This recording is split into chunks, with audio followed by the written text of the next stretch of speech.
Posso sentar alto e claro? Então tá, não, só avisando, então, hoje é dia 15 de outubro, né, Dia dos Professores, né? Essa é a revisão da nossa primeira tarefa da disciplina, né, de Economia do Setor Público, né? Primeira tarefa da segunda área. Ok? Deixa eu só colocar aqui no carregador, senão vai terminar a minha bateria. Um minuto. Quem que perguntou, Ana? Se o som tá bom, se estão me ouvindo bem. Eu estou te ouvindo bem. Tá.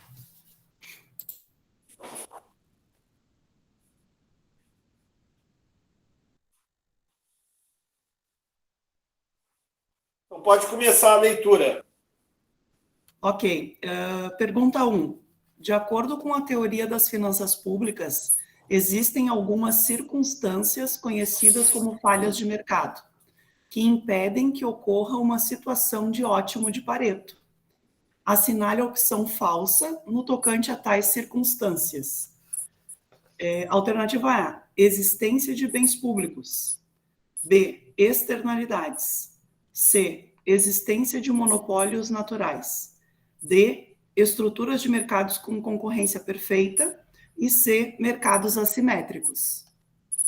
E aí, o que seria a resposta? Embora vocês não responderam, né? Eu dei uma olhada ali, ninguém depositou nada. Mas o prazo é até o dia 20, professor. Tá bem, mas já podiam estar avançando. Tudo no último minuto? Eu acredito que sejam mercados assimétricos. Não. Olha, observe o seguinte: É assinale a opção falsa, verdade. Ó, já ia né? cair nessa. Que não gera, que não gera Então, ineficiência. A gente viu que mercados assimétricos geram é ineficiência. A gente viu que externalidades. existência de bens Né? públicos, então.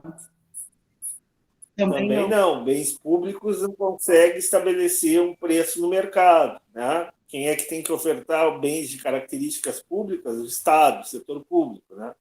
Onde é que tu tem eficiência? Onde é que tu não precisa de intervenção do Estado? Onde é Ah, que tu tem competição? estrutura de mercados Onde é com que tu concorrência tem, perfeita. onde o sistema de preço funciona adequadamente? Oi? É a D, então? É a D. É o Estrutura de único mercados onde com não. concorrência perfeita. É, exatamente. Mercados em concorrência perfeita são mercados com simetria de informação, são mercados onde não tem externalidades, onde não existe monopólios, oligopólios, né? São mercados privados não regulados, né? Onde o sistema de preços, a oferta e demanda equilibram eficientemente o mercado. Tá bem? O preço do bem e do serviço. Ok? Ok. Tá. O senhor vai Vamos lá, explicar dois. depois? Tá. Vou falar um pouquinho, né? Tá. Como o problema de seleção adversa dificulta a determinação do valor do prêmio de seguro-saúde? A gente não falou em aula um pouco isso? Né? Se lembra aquela proporção de saudáveis e não saudáveis? Né? Na medida em que tu tem seleção adversa, né? Tu tem hidden information, informação oculta, o que vai acontecer? Né? Tu vai ter pessoas que entram com problema de saúde, né? E que, terminado aquele problema de saúde, saem do plano de saúde. A pessoa que quer fazer sei lá, um acompanhamento para gravidez, né? Pessoas que eventualmente, né, buscam fazer, sei lá, um tratamento estético para a pele, uma rinoplastia, né? Ou seja, de forma oportunista, ocultam aquilo que querem, né? Que realmente querem antes do contrato, e a partir disso entram nesse mercado, assinam um contrato, então logo encerrado o seu objetivo, alcançado o seu objetivo, o que eles vão fazer? Eles saem do mercado. Só que isso gerou o quê? Gerou um custo maior para o mercado, né? Para o plano, porque o plano de seguro é um consórcio, né, pessoal? Todo mundo participa, né? Quase uma cooperativa, né? Então, se tu tem uma proporção, por exemplo, né, se tu não tem um sistema de diferenciação de preços, né, se tu estabelece o mesmo valor do seguro para uma pessoa mais velha e para uma pessoa mais jovem, né, o que vai acontecer? Né? O mais jovem vai dizer, puxa, eu estou pagando e não estou usando serviço. Né? E isso cria uma distorção, isso cria um estímulo a expulsar os mais jovens, os mais saudáveis, e perpetuar os mais velhos, os mais debilitados, os mais frágeis, que sabem da importância do plano de saúde para a sua vida. Vai chegar a uma situação, né, em que a proporção de não saudáveis é tão grande em relação aos saudáveis que o valor do prêmio do seguro, o valor do seguro vai ser muito alto, inviabilizando essa cooperativa, inviabilizando esse plano. Por quê? Porque primeiro saem os mais jovens, os mais saudáveis. Depois o preço vai continua aumentando, porque a proporção vai piorando, né? A proporção de não saudáveis aumenta e a proporção de saudáveis diminui. Aí já aqueles de meia idade também, puxa, será que eu estou com 40, 45 anos, sou saudável, será que vale a pena para mim continuar pagando? Vai chegar uma hora, né, em que o plano se torna inviável. Só tem pessoas velhas com problemas crônicos de saúde que demandam muitos bens e muitos serviços. Demandam hospitalização, demandam terapêuticas caras, demandam tratamentos de longo prazo. Moral da história, o plano se torna inviável.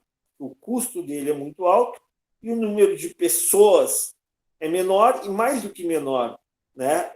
Essa proporção de pessoas que estão no plano são pessoas que encarecem o valor do plano de saúde. Entenderam? Então, o que é o problema de seleção adversa? É um problema de informação oculta, de ocultar a informação oculta para se beneficiar no futuro. Então, por exemplo, que eu falei, é claro que na área da saúde tem a questão ética, mas seria mais ou menos como tentar identificar que tipo de indivíduo, que tipo de segurado está querendo ingressar no sistema. Né? Então, a gente tem alguns mecanismos para evitar essa informação escondida do potencial futuro contratante, do potencial futuro segurado. Né? Por exemplo, período de carência, sistema de copagamento, limitação da cesta de bens e serviços, cobertura parcial, uma restrição no rol de procedimentos, né? Limite no número de consultas mensal e por aí vai. Entenderam?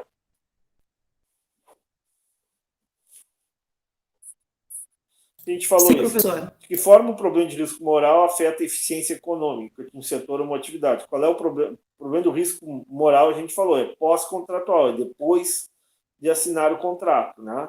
E aí, aí não é informação oculta, né? É moral hazard, né? O risco moral, o comportamento oportunístico. Né? É o cara que faz seguro no carro e depois de segurar o carro, ele não guarda na garagem, ele não bota tranca, ele não chega à noite, ele deixa o carro em qualquer canto. Né? É o cara que, sei lá, um seguro de vida, né? E tem uma vida muito né? E assume riscos, né? Em relação ao seu comportamento de vida. E por aí vai, né? O caso do casamento, né? Aquele casal, homem ou mulher, né? Que depois do casamento muda o seu comportamento, muda a sua atitude, porque né? O contrato estabelece lá, sei lá, a divisão de bens ou a garantia de um patrimônio, né? Após a assinatura do contrato. Então, o problema de risco moral, o problema de moral rasa, nada mais é do que a mudança de comportamento, a mudança de atitude, né, após a assinatura do contrato. Por exemplo, né, funcionário público depois de estágio probatório, onde ele tem estabilidade, ele tem uma série de vantagens.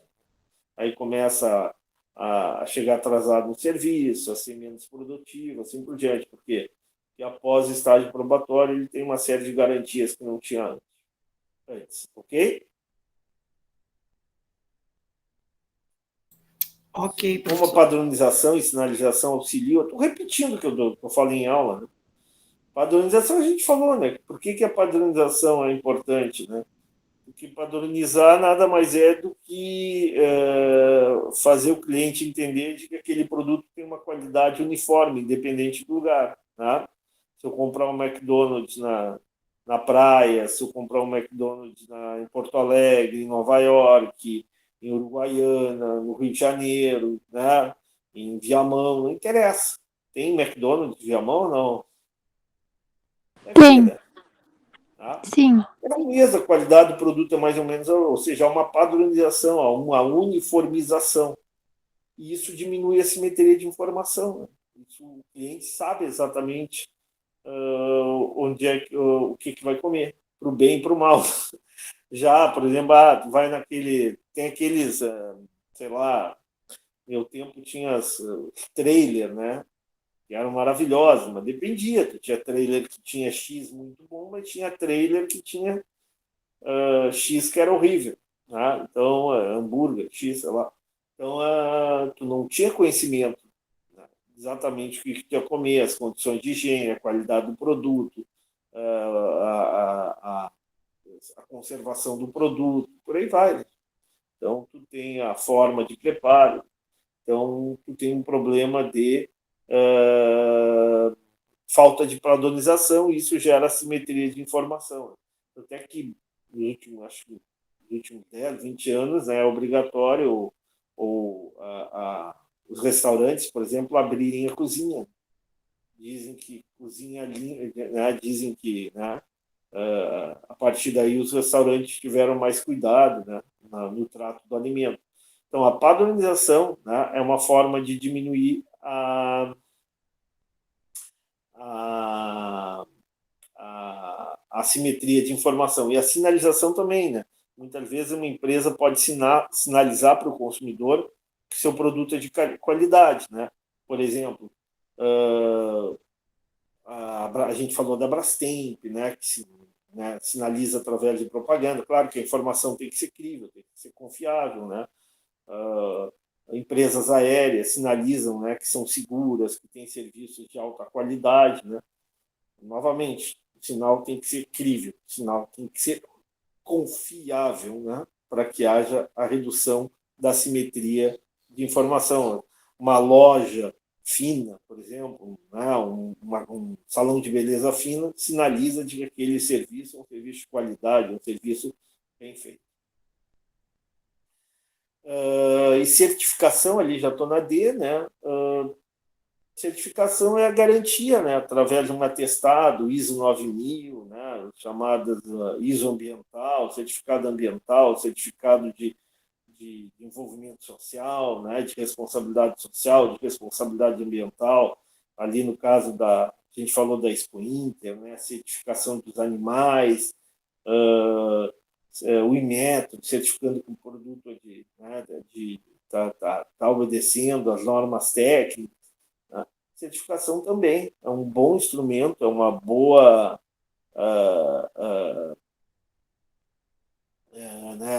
uma boa informação para diminuir a simetria de informação.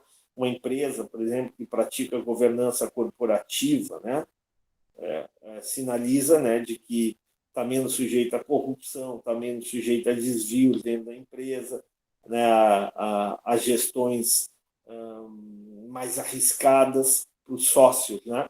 Geralmente uma empresa que pratica governança corporativa, uma empresa que vai tomar decisões de forma conjunta, de forma partilhada, né?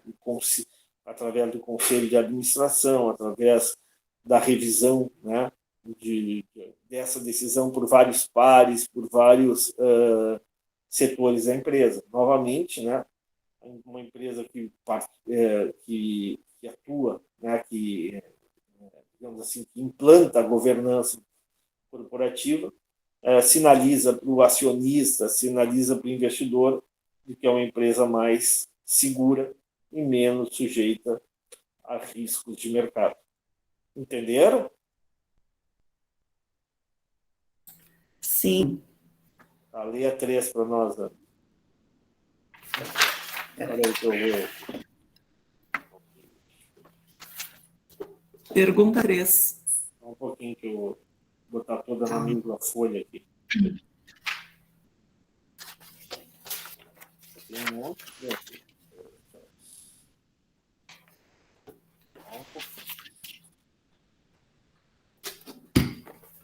Um minuto.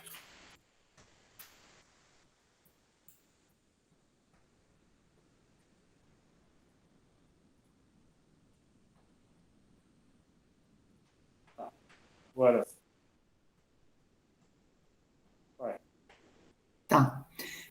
Explique como essas situações podem aumentar ou reduzir as incertezas de uma empresa e aumentar ou não seus lucros em um mercado com informação assimétrica. Alternativa A, aliás, uma seguradora vende seguro de vida para um agente que ela não sabe se é amante ou avesso ao risco. Tá. O que a seguradora de vida quer saber quando a pessoa faz seguro de vida? Se ela tem uma vida estável, se ela não se coloca em risco, né? Vocês nunca viram aquele filme Quem Quer Ficar com Polly? Sim, é com Aí o Ben cara Stiller. era. Hã? É com Ben Stiller. Isso.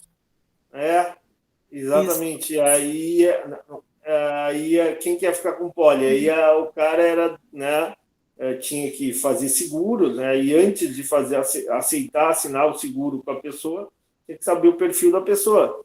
Por exemplo, tem aquele praticante de salto sem paraquedas, né? Os caras saltam com asa, né? Não sei se Isso. vocês já viram, né? Ali é arriscadíssimo, né? Cada, sei lá, 5 participantes morrem em menos de 10 anos. Né? Até menos que isso. Né? A idade média dos caras que praticam esse tipo de modalidade é 30 e poucos anos. Né? Eles sabem que vão morrer. Né? Alpinismo sem corda, sei lá, o cara que bebe e dirige. Né? Então, tem uma série de situações, né, que podem aumentar o risco de perder a vida, né? O risco de perder a vida. Nesse caso, então, não é importante para a seguradora saber exatamente qual é o perfil desse segurado. Sim. Né? Então, isso vai o quê? Vai evitar, por exemplo, que tu tenha na carteira, né? Novamente, quando a gente pensa num seguro, a gente pensa numa carteira de clientes, né? Dentro dessa carteira, muita gente amante ao risco e pouca gente avessa ao risco. Quando tu tem muita gente amante ao risco, o custo dessa carteira é mais alto, concorda? Porque morre mais gente e morre mais cedo, concorda? Sim. Está respondido a, né? Uma seguradora de carro estabelece uma franquia extremamente alta para seus clientes. E aí, a gente viu o que a franquia faz, pessoal. Minha franquia é de 1.200. Se a seguradora aumentar a franquia para 4.000, significa o quê? Se eu tiver aqueles pequenos acidentes caseiros, aqueles acidentes de sinaleira, aqueles acidentes de porta de garagem, né, de quina de garagem, a seguradora não vai cobrir, né? Por quê? Porque esses acidentes são de pequena monta, geralmente tu leva o carro para arrumar, né? Claro, não estou falando de carrões, né? Mas um carro normal aí, leva o carro para normal é 1.000, 1.200, 1.300 reais, um pouco mais, um pouco menos, né? E aí a franquia só vai te pagar acima, né, do valor de 2.000, por exemplo, de 2.500. Entenderam? Ela vai te pagar a diferença. Então, o conserto é 3.000 e a franquia é 2.000, tu paga 2.000 e a franquia paga a diferença de R$ 1.000. Então, quanto mais alta é a franquia, quanto maior o valor dessa franquia, menor é o valor do seguro, menor é o valor que tu paga pelo seguro. Por quê? Porque menos gente vai demandar o conserto do carro. Se tu tem uma franquia muito alta, muito pouca gente vai demandar o seguro do carro, a não ser aqueles que têm perda total, que tem uma batida muito grande no carro, tem que arrumar 3, 4, 5 mil. Aí, claro, aí a franquia 2 mil, a seguradora, tu paga os 2 mil e o restante, quem paga é a seguradora, né? Os 3 mil restantes, quem paga é a seguradora. Mas, no geral, né, as batidas são batidas leves, são batidas que envolvem né, pequenos prejuízos materiais. Nesse caso, né, como o valor da franquia é tão alto, né, não vale a pena acionar o seguro. Entenderam ou não? Entendi, professor. Ficou bem claro, eu acho. Só tá tu aí na sala ou tem mais gente? Vocês conseguem me ouvir? Consigo, Ana. Sim. Ah, tá. Antes eu falei, só que daí eu não sabia se estavam me ouvindo. Sor, no caso, a franquia seria conforme o uso? Não, a franquia não é o Não. uso. Como tu faz seguro do carro? Quer explicar, Ana Boldrini? Eu não fiz seguro, mas com esse exemplo que o professor deu, acho que ficou bem claro que, por exemplo, a seguradora estabelece um valor de franquia, vamos dizer, R$ 1.000.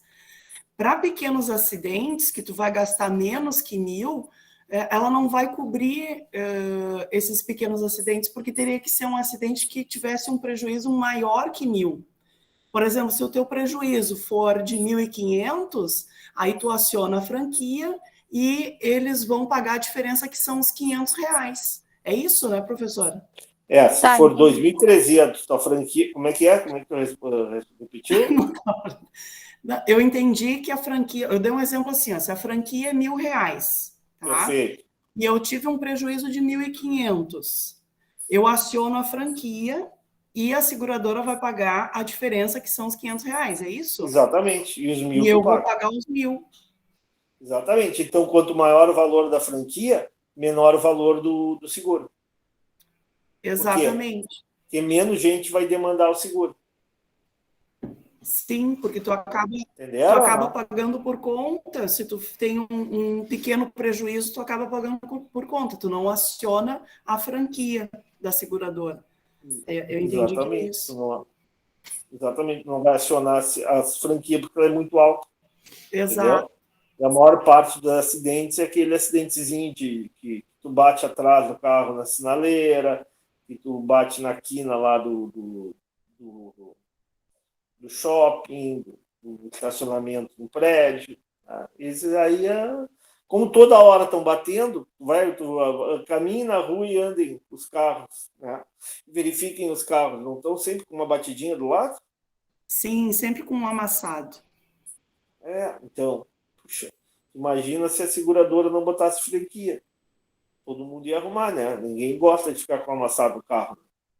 Exatamente. E aí ia Bom, demandar e aí, muito da seguradora, ela ia acabar aumentando o valor, né, do seguro.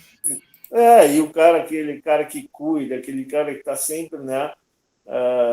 Mas eu vou entrar nesse mercado, o valor de seguro não, de um carro normal não seria 1.200, seria quase 3 mil, 4 mil. Eu vou pagar seguro? Não, né?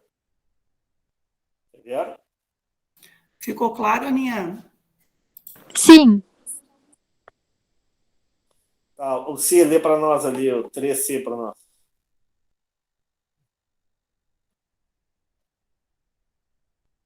Ana, lê para nós a C. Eu estava lendo com o mudo. Peraí. Uma seguradora vende seguro para um agente que conhece a distribuição de probabilidade sobre seu tipo, mas não a realização do tipo, que só saberá após a assinatura do contrato. Enquanto a seguradora conhecerá essa distribuição apenas após a assinatura do contrato. Aqui, claro, está numa linguagem um pouquinho mais rebuscada, mas a verdade é a seguinte: quem é que conhece mais a saúde, a sua saúde? É a seguradora ou o segurado antes do contrato? o potencial cliente?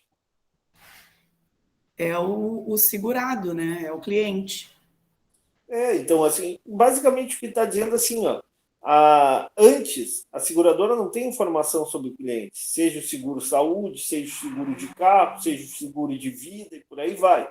Tá? Tu não tem informação sobre o perfil do cliente, se ele é amante ao risco ou avesso ao risco, se ele é cuidadoso com o carro, se ele não é cuidadoso com o carro, né? Se ele depois de assinar o seguro saúde, vai demandar muito serviço de saúde ou pouco serviço de saúde. Quem conhece melhor antes do contrato é o segurado, né? O potencial cliente. Né? Esse vai ter maior conhecimento, né? Em relação à seguradora. Né?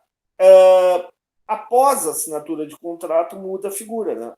Após a assinatura de contrato, a seguradora consegue desenhar um perfil do cliente, porque ela identifica, né, se o cliente vai muito ou não fazer consulta médica, demandar serviços de exames, exame de sangue, exames laboratoriais, endoscopia, ecografia, por aí vai, né? A seguradora também vai identificar o perfil do cliente de carro após a assinatura do contrato, se é um cara que está sempre demandando serviço de guincho, serviço de conserto, né? Se eventualmente, né, esse cliente ele já é também um cara que volta e meia tem perda total do carro, ou o carro é furtado porque ele não cuida, né? E por aí vai. Então, a partir do momento que tu assina o contrato, a seguradora ela tem mais instrumentos, tem mais ferramentas para evitar o comportamento prejudicial ao funcionamento do mercado desse tipo de cliente.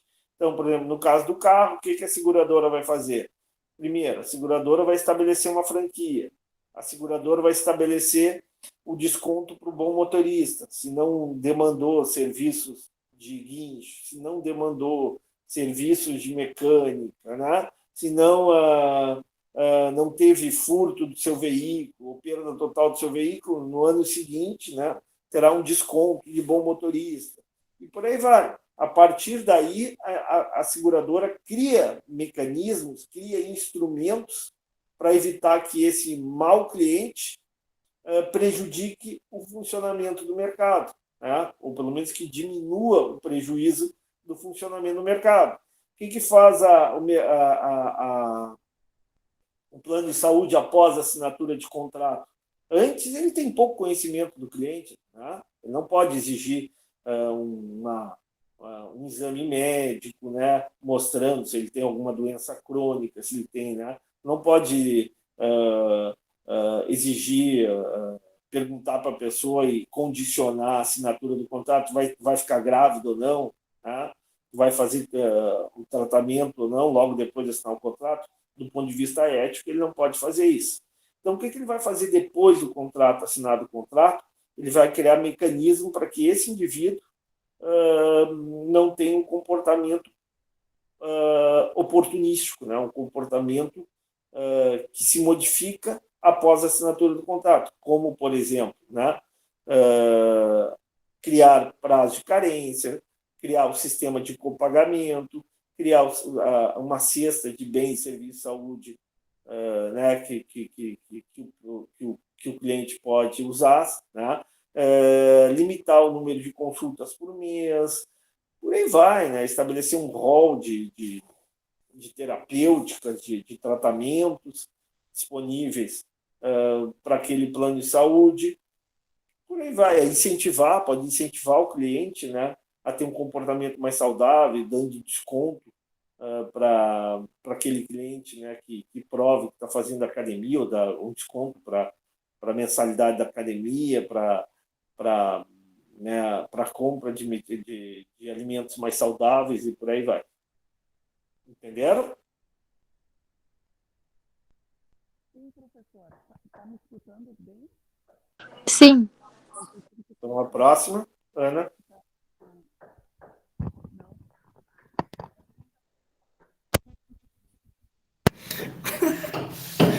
Mas, professor, olha só. Essa explicação que o senhor deu agora tem a ver com a pergunta 2, alternativa B. Para explicar a 3C, seria explicar o hazard moral? O risco moral? É. Não, assim, o que a C diz? Uma seguradora vende seguro para um agente que conhece a distribuição de probabilidade sobre o seu tipo. Ou seja, Sim, se eu uma colocar seguradora o vende o seguro para um cara que sabe mais dele do que ela, porque ela não tem como saber dele antes, concorda? Sim, sim, sim. Você lembra que eu dei aquele exemplo extremo? De repente a pessoa estava com AIDS e teria que fazer um exame de sangue mostrando para a empresa, mostrando para a seguradora, olha, não tenho AIDS. Tá? Se eu tiver AIDS, eu vou ter que fazer um tratamento contínuo, com medicamentos caros, com terapêutica cara. Isso seria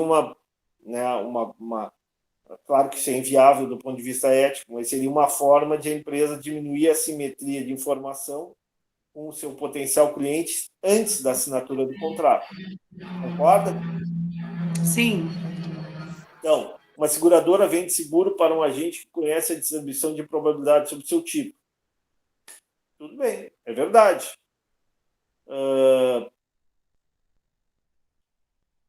Mas não a realização do tipo, que só saberá após a assinatura do contrato.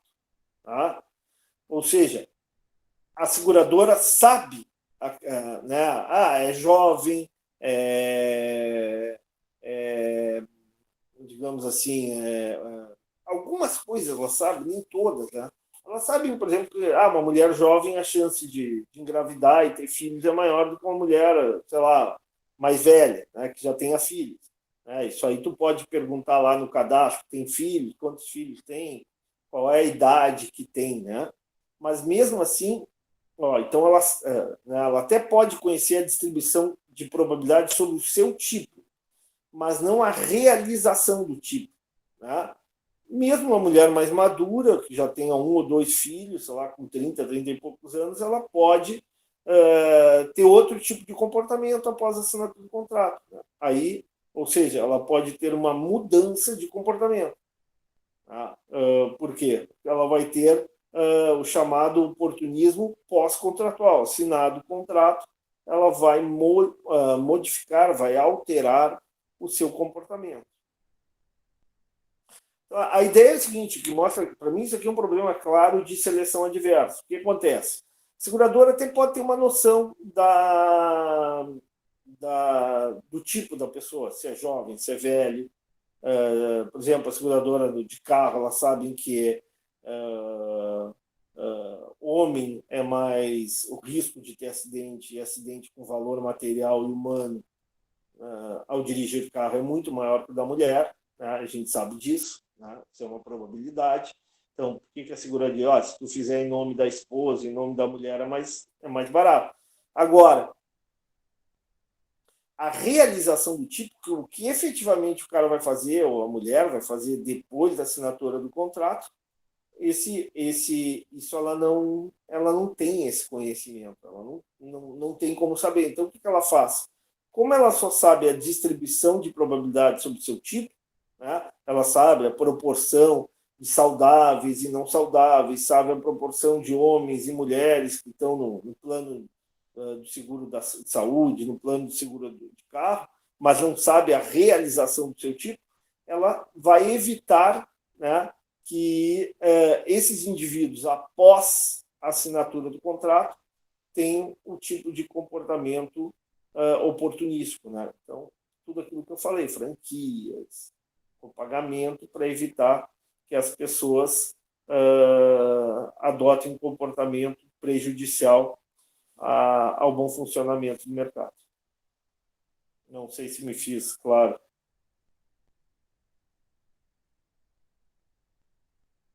Ana. Ok, então, professor.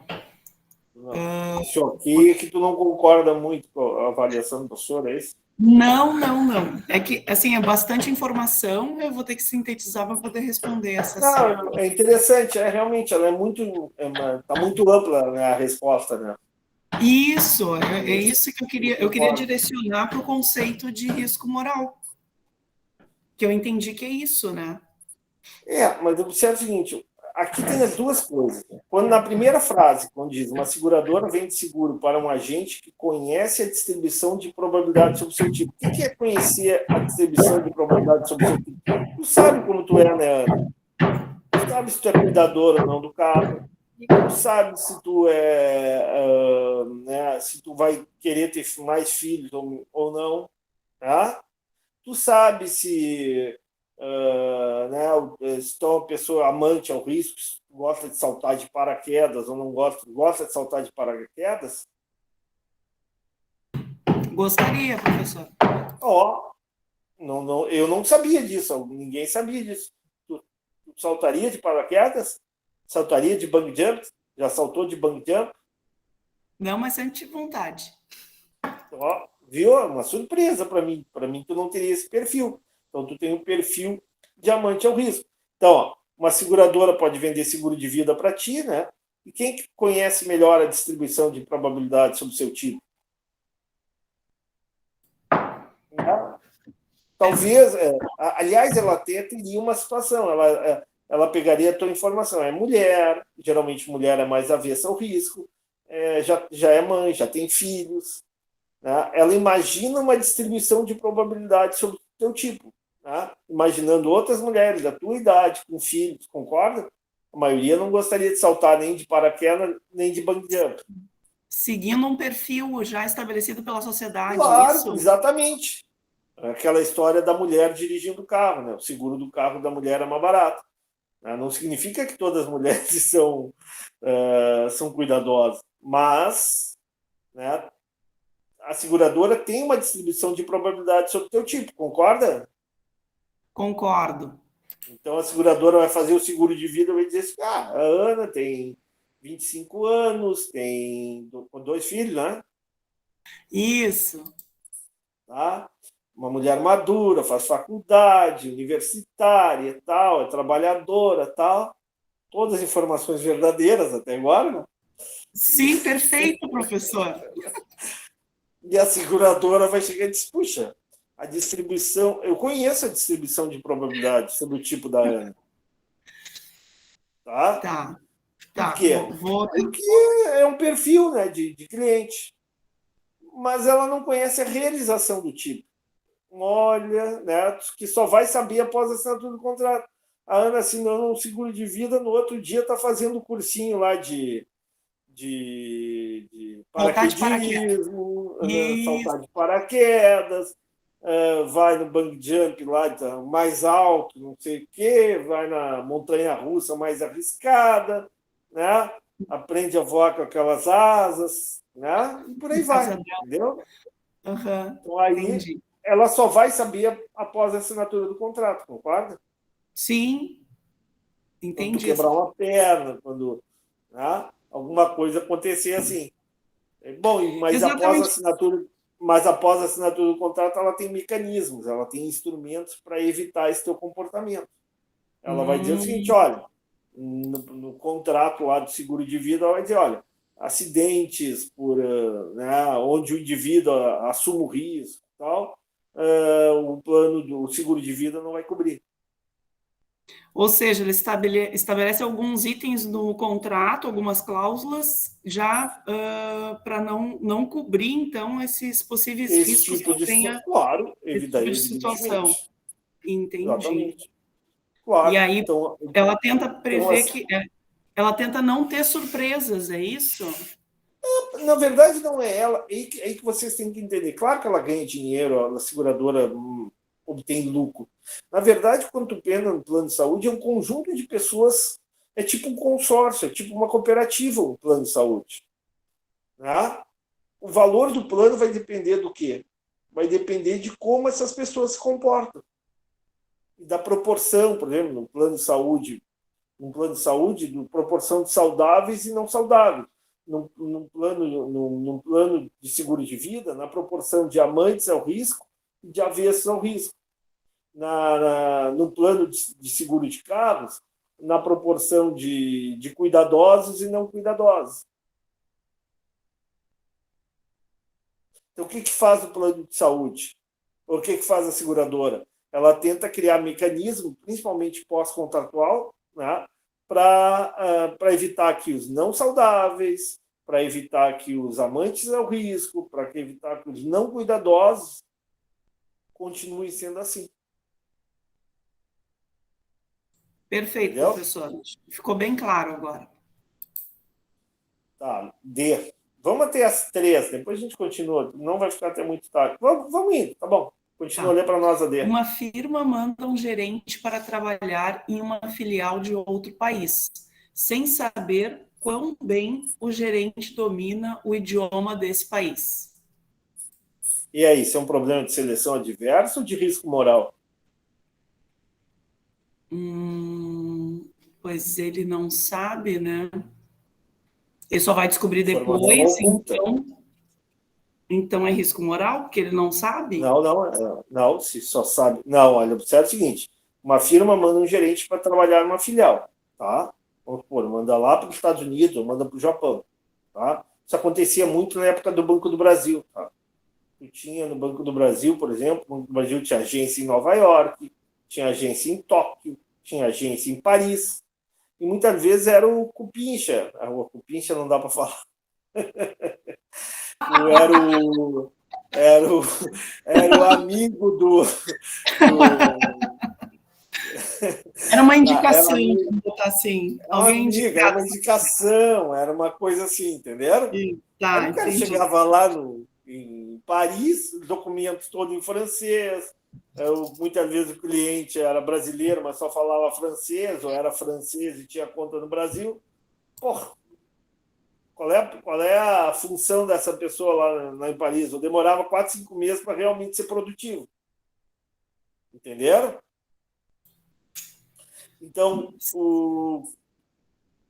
evidentemente que a firma, né, o dono da firma, o dono da organização, o diretor da firma, quando vai enviar esse gerente, ele tem que diminuir a assimetria de informação, a informação oculta, porque o gerente, não, eu sei francês, eu sei inglês, eu sei japonês. O que normalmente deveria ser feito? Um teste, né?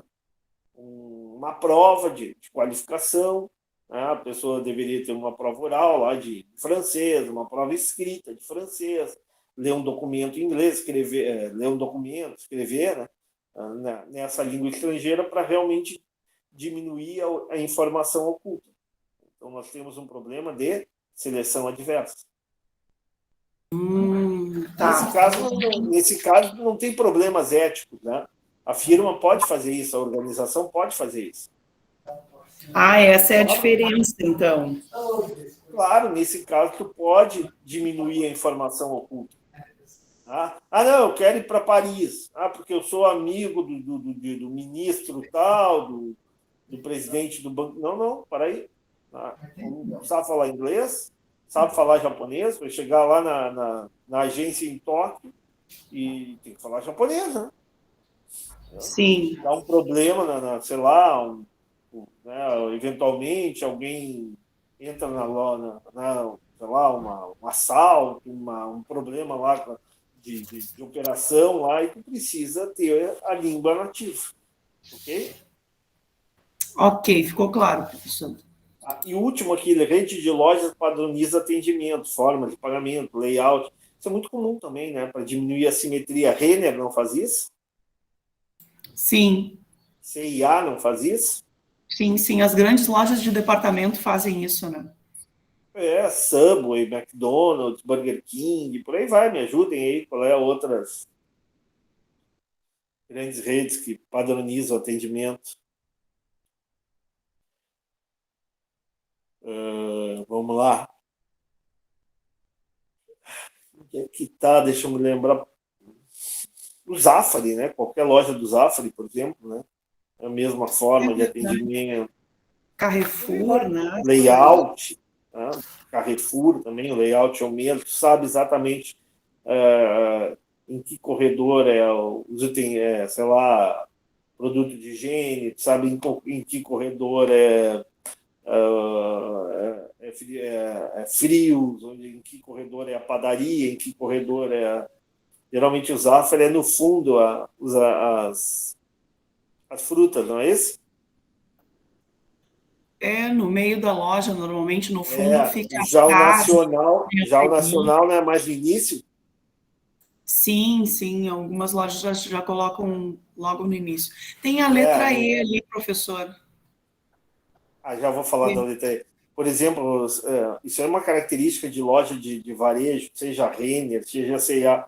Vocês já repararam que roupa masculina é sempre no terceiro andar, no porão, no sótão?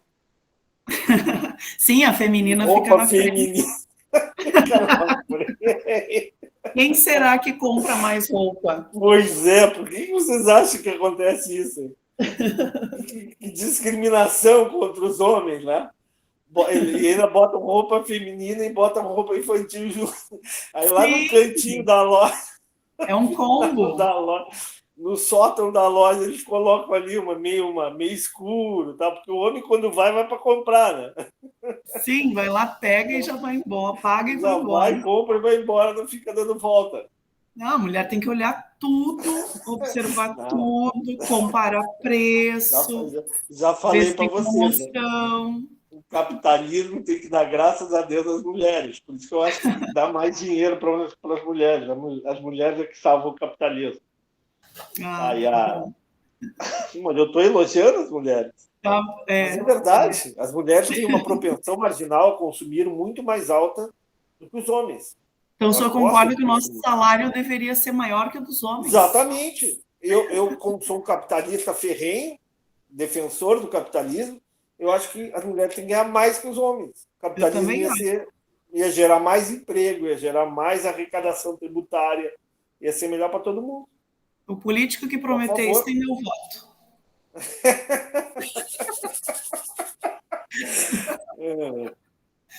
Tá, Não, aí.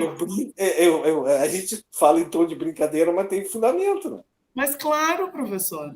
Tem Quantas fundamento. A mulheres mulher são chefes de família, né? Também. eu não estou falando pega um jovem mulher, um jovem homem. Homem, se bem que o homem gasta muito em porcaria, né? Videogame, carro, né? Com acessório de carro também tem gasto. Mas no geral é isso mesmo. As mulheres, elas são mais, além de ser mais organizadas financeiramente, né? Elas têm uma propensão marginal a consumir mais alta. Tem sentido, né? Então, assim, ela aloca uma parte maior da sua renda no consumo. Mas tudo bem, não vamos polemizar aqui, né? Não é polêmica, é só uma constatação, não tem nada de polêmica. Empresa recebe certificado para executar sua atividade produtiva com insumos que causam pouco impacto. Aqui é certificação, né? Isso aí diminui o quê? Diminui o Assimetria problema de de informação. risco moral ou de seleção adversa? Risco moral? Não, Não? seleção Seleção adversa. de... Tu não comprou o produto da empresa. Aí, ali na embalagem do produto da empresa, tá lá produto orgânico, produto certificado ambientalmente, empresa com responsabilidade social, entenderam? Por exemplo, no mercado de ações, tem um mercado específico para empresas que têm governança corporativa. Isso é antes da assinatura do contrato. Então, é uma diminuição da informação oculta, né? Diminuição do problema de seleção adversa. Entendeu ou não? Sim, estou anotando aqui. O mesmo vale para a F, né? No momento que a CIA, a Renner padroniza o atendimento, Zafra e assim por diante, na forma de pagamento de 5 vezes. Já sabe quando tu vai na Renner que é 5, né? Sem juros, não é isso? Ainda é? Isso aí. Há mais de 30 anos que é assim na Renner. Sempre Novamente, fui. diminui a informação oculta, tá? Diminui o problema de seleção adversa, diminui o problema de risco pré-contratual, antes da assinatura do contrato. Já sabe quanto vai na CIA, já sabe qual é o tipo de produto, né? Geralmente o produto da Reina não é um produto ultra fino, mas também não é um produto de uma qualidade, né? Sim, são produtos de qualidade, professor. São Tu produtos de confia, qualidade. né? Eu gosto. É. Eu gosto. Tá. Que horas são, hein? Olha, fechamos Tá, uma hora. vamos fazer o seguinte. Fechamos uma hora de aula agora, professor Meio. Então tá, para não dizer que eu não falei de flores, vamos fazer metade. Vamos fazer as 5 e as 6 e a gente termina. E deixa a 4 é mais tensa, a gente faz em aula. Tá. 5 e 6 e terminando. 5. Primeira, 5. A adoção de cláusulas de coparticipação nos contratos de seguro-saúde visa evitar a manifestação da falha de mercado denominada, e aí, alternativa A, externalidade negativa, B, risco moral, C, problema de relação agente principal e D, seleção adversa. Essa é fácil. Qual é que é a resposta? B. Risco moral. Risco moral. Próxima. 6. Sinais de mercado como o oferecimento de garantias contra defeitos de fabricação são instrumentos utilizados pelos fabricantes para eliminar a falha de mercado denominada A, seleção adversa, B, moral hazard, Risco moral, né? isto, externalidades de mercado, confiabilidade invertida ou ausência de incentivos. E aí, qual é a resposta?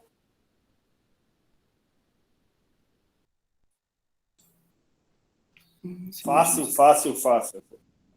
Falamos bastante. Garantia é uma forma de sinalização.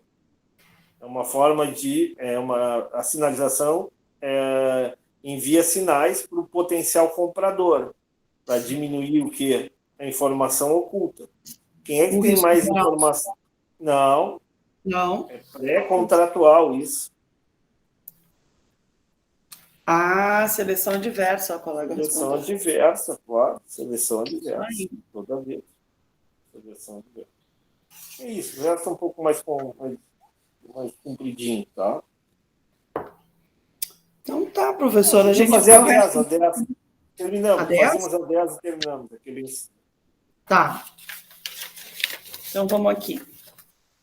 A participação de corretor nas operações de seguro visa atender a demandas sociais, reduzir assimetrias informacionais, replicar a intermediação existente em outros mercados financeiros, estabelecer laços de solidariedade entre corretor e segurados, ou inibir a má-fé na prestação de informações à seguradora.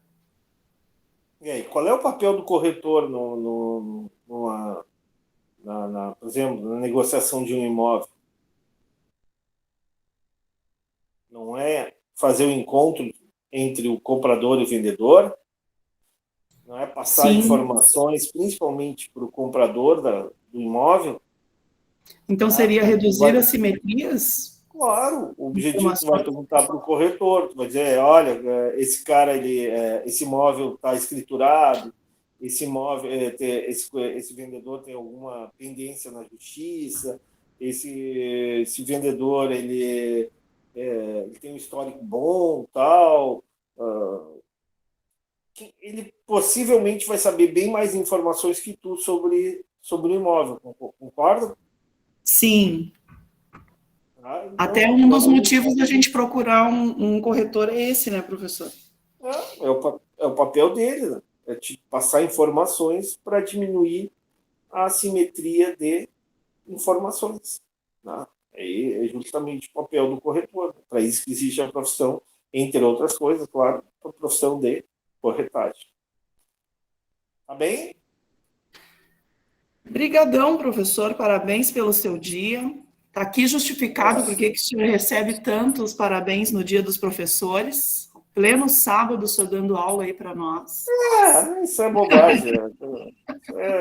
Como falei, esse negócio. Para mim, esse negócio de dia dos professores, dia não sei do quê, dia das crianças, dia do servidor público, dia do administrador. para mim, todo dia a dia, mas tá bom, serve de, de lembrança, né? Mas Mas hoje é isso um aí especial, né, é professor? especialíssimo. Vai ter feriado ou não? Isso que me interessa.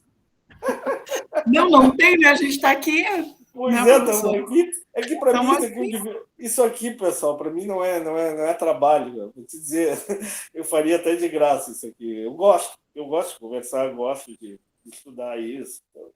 Mas claro, né? É uma atenção que eu dou para vocês. Mas tá bem, pessoal. É isso aí. Obrigado aí pela lembrança de vocês aí. Tudo de bom para vocês. Um ótimo final de semana para todos. Tchau, Sor. Obrigada, professor. Até Tchau, tchau. terça. Tá, a aula vai estar gravada e até amanhã tá no Moodle no YouTube. Um abraço.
Não conseguimos. Las torres de reconocieron como legítimo deber a todos. Isso não interessa mais a Portugal. Depois de tantos anos. Não pode que falhou. Não haverá mistério. Não temos dinheiro para expandir nossas famílias até lá. E ademais, estou pensando.